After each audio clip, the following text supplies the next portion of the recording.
Ja, nu har jeg jo haft besøg af en pædagog, og vi skulle snakke lidt om, hvordan det har været det her. Ja, og jeg synes sgu egentlig, det går fremad. Jeg må nok ærligt indrømme, at det har hjulpet.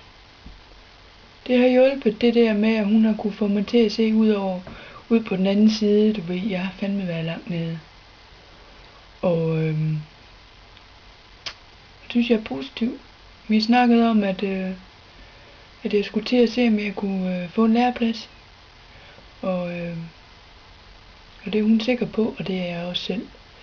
At det er det, der skal få mig til at komme på andre tanker. Jeg går jo og keder mig.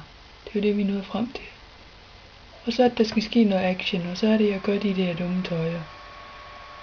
Så hun vil se, om hun kan finde en læreplads til mig, så jeg kan komme ud i noget arbejde. Hvordan det end blev, jeg har sagt, at jeg er sgu egentlig pisse ligeglad. Og så har vi snakket om, at ungerne og Lilian derhjemme, jamen, de har sgu en fremtid. Og det der med, at jeg kommer væk fra bissen, den der ledige kontanthjælp, det kommer også til at betyde, at vi får lidt flere penge, og vi måske kan få et hus en dag. Og det glæder jeg mig sgu til. Så det er bare perfekt.